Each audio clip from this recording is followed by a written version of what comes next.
Palakkad Kongad car ഓട്ടോയിലിടിച്ച് 5 കുട്ടികൾക്ക് പരിക്ക്. നിയന്ത്രണം വിട്ട കാറാണ് അപകടത്തിൽപ്പെട്ടത്. ഗുരുതരമായി പരിക്കേറ്റ ഒരു കുട്ടിയെ വെന്റിലേറ്ററിൽ പ്രവേശിപ്പിച്ചു. പാലക്കാട് കോങ്ങാടാണ് അപകടമുണ്ടായത്. നിയന്ത്രണം വിട്ട കാറ് ഓട്ടോയിലിടിച്ചാണ് 5 കുട്ടികൾക്ക് പരിക്കേറ്റിരിക്കുന്നത്. സാജിദ് അജ്മൽ വിവരങ്ങൾ നൽകും. സാജിദ്, കാറ് അമിത വേഗതയിലായിരുന്നുവെന്ന് നമുക്ക് ദൃശ്യങ്ങളിൽ തന്നെ വ്യക്തമാണ്. എപ്പോഴായിരുന്നു ഈ അപകടം?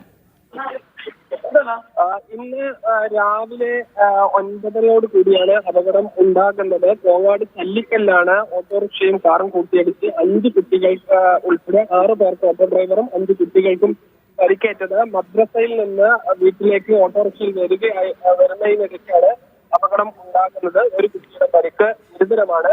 ഈ കുട്ടിയെ കോയമ്പത്തൂരിലേക്ക് കുട്ടികളെ വിവിധ ആശുപത്രിയിലായി പ്രവേശിപ്പിച്ചിരിക്കുകയാണ്. യെസ്, ഇതിൽ ഒരു കുട്ടിയുടെ ആരോഗ്യനില ഗുരുതരം എന്നാണ് പറയുന്നത് സാജിദ. മറ്റ് കുട്ടികളുടെ അവസ്ഥ എന്താണ്? മറ്റ് കുട്ടികൾക്ക് അത്ര വലിയ ഗുരുതരമല്ല. പക്ഷേ ഈ കയ്യിലും കാലിലുമെല്ലാം തന്നെ ഒടിവുകളും മറ്റും സംഭവിച്ചിട്ടുണ്ട്. ഓട്ടോറിക്ഷ പൂർണ്ണമായി തകർന്ന അവസ്ഥയിലാണ് ഉള്ളത്. ഈ പരിക്കേറ്റ കുട്ടിയുടെ ആരോഗ്യനില അതീവ ഗുരുതരമായി തുടരുകയാണ്.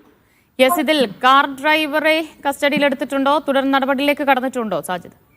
കാർ ഉൾപ്പെടെ കോങ്ങാട് പോലീസിന്റെ കസ്റ്റഡിയിലാണ് ഉള്ളത്. പോലീസ് ഈ സംഭവത്തിൽ കേസ് ഉടൻ തന്നെ എടുക്കും. തുടർ നടപടികൾ ഉടൻ തന്നെ ഉണ്ടാകും. ഇതിൽ കാർ നിയന്ത്രണം വിടാൻ കാരണമായത് അമിത വേഗത തന്നെയെന്നാണോ നിഗമനം?